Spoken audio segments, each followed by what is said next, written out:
Bonsoir à toutes et à tous, bienvenue sur Animo Critique 21. Teacher Onizuka, abrégé en GTO, est un anime japonais sorti en 99 jusqu'en 2000, réalisé par Nishizono Satoru, Masashi Sogo et Yoshiyuki Shuga. Le synopsis est le suivant. Eikichi Onizuka, un jeune enseignant de lycée, ancien voyou, se retrouve responsable d'une classe particulièrement difficile, dont les élèves ne respectent plus aucun professeur. Parce qu'il parvient à les comprendre et à se mettre à leur niveau, il arrivera non seulement à leur tenir tête, mais aussi à les aider. A l'origine, GTO est un shonen manga sorti en 97 jusqu'en 2002, racontant l'histoire d'Eikichi Onizuka, un ancien biker et leader de gang de Yakuza, qui un jour décide de devenir le plus grand professeur du Japon. C'est un immense succès lors de sa sortie au Japon. Il reçoit le prix du manga de son éditeur Kodansha dans la catégorie shonen en 98. C'est en 99 que le manga a été adapté en animé de 43 épisodes, mais c'est seulement en 2004 que GTO débarque en France sur Canal+. Un scénario original. L'histoire se déroule au Japon, en 97. Eikichi Onizuka, 22 ans, célibataire et libre comme l'air, est un petit voyou bagarreur au passé douteux. Lorsqu'il était jeune, Onizuka détestait les profs, car il n'était pas à l'écoute des élèves. C'est l'une des raisons pour laquelle il veut devenir professeur, être auprès de ses élèves, mais pas seulement. Ses objectifs sont de trouver une bonne planque dans la fonction publique et de pouvoir draguer de jolies lycéennes. Sauf qu'il va vite se rendre compte que la réalité du métier est tout autre. Il lui est alors donné la pire classe de la prestigieuse école privée Olive Forest Academy, la classe 3-4. Onizuka doit alors faire face à de nombreux problèmes causés par ses élèves. Il montre rapidement une vision de l'enseignement totalement décalée, avec des pratiques peu habituelles. Ses réactions anticonformistes directes, souvent humoristiques, sont l'axe central de cette série. Il va évoluer avec cette classe dont le spécialité est de faire craquer normalement leurs professeurs en tentant de les railler un peu à peu à les thèmes de GTO. L'anime GTO parle de plusieurs thèmes comme le non-conformisme, le non-respect des convenances ou l'inhumanité des personnes ordinaires. Pour Onizuka, une personne quelconque peut devenir inhumaine ou cruelle, souvent dans le but de se protéger soi-même. L'anime montre alors la perte de confiance d'une jeunesse japonaise envers le monde adulte, avec des parents souvent absents, souvent omnibulés par le travail, incapables de voir le mal-être de leurs enfants sur lequel ils mettent une pression forte. GTO met aussi en avant l'importance des valeurs morales comme l'empathie, la fidélité en amitié et le sens des responsabilités, une allusion au passage adulte. Est-ce que je recommande ce manga? Oui, je recommande cet animé plutôt, parce que ce n'est pas un manga. Enfin, c'est un manga qui est tiré d'un animé. Mais je le recommande plus facilement qu'un Dragon Ball ou un truc comme ça, pour l'histoire de son humanité, justement.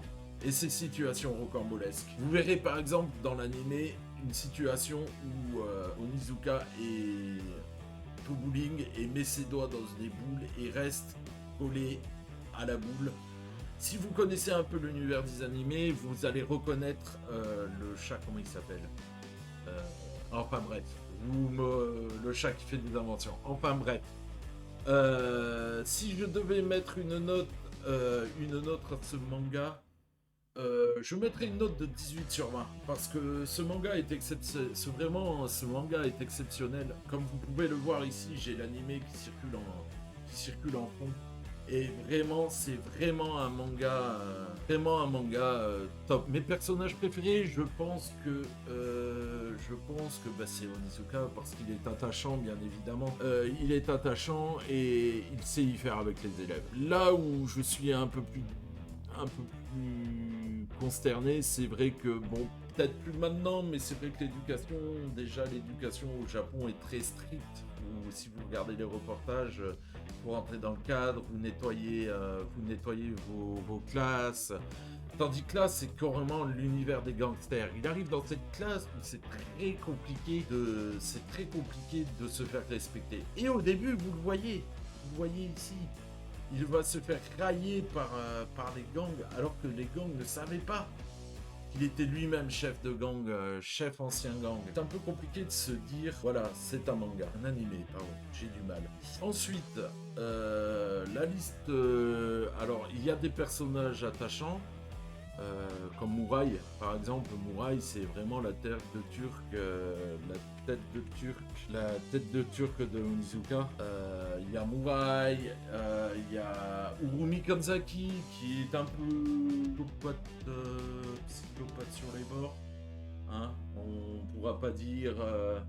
Il y a aussi Noboru Yoshikawa qui, au début du manga, se fait un peu brutaliser par les élèves puisqu'il est très. C'est le l'otaku par excellence, vous voyez. Il y a aussi le très grand ami de Onizuka, Ryuji Danma, qui dans le manga possède un magasin de moto maintenant, qui veut se ranger et qui lui dit mais tu n'arriveras jamais tu n'arriveras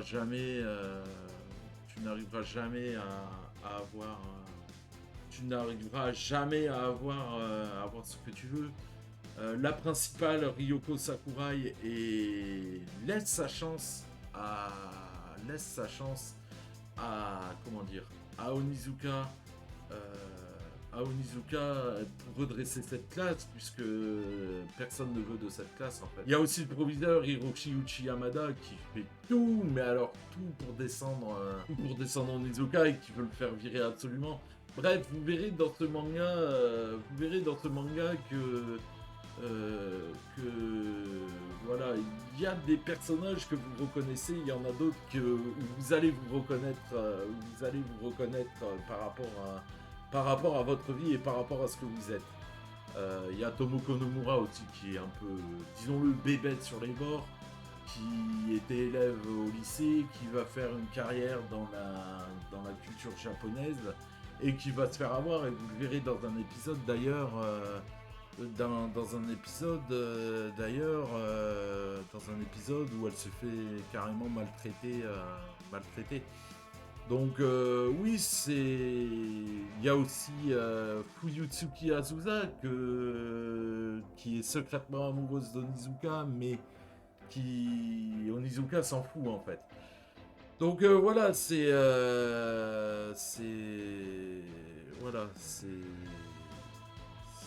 un manga très animé. Ma conclusion sera toute faite. Regardez cet anime parce que ça vaut vraiment, même si c'est un anime au graphisme dépassé, vous verrez que cet anime est à la fois marrant, les personnages sont attachants, et aussi vous verrez que vous avez envie de le regarder une seconde fois. Moi, je ne me lasse pas de GTA moi. Du coup, on va mettre une petite note. Alors, si je devais mettre une petite note, ce sera un 18 sur 20. Je pense que même si les graphismes sont datés, ils sont datés quand même de 97 voire 2000 quand c'est passé sur Canal. Et je crois même que ça passait à l'époque sur NCM, il me semble. Voilà, c'est des choses, les graphismes sont dépassés, mais quand vous voyez ça, par exemple, vous vous dites pas que c'est dépassé, vous avez envie de les suivre. Donc, je pense qu'un bon 18 sur 20, ça mérite qu'un bon 18 sur 20. En tout cas, je vais vous laisser et je vais vous dire à la prochaine pour un prochain Animo Critique.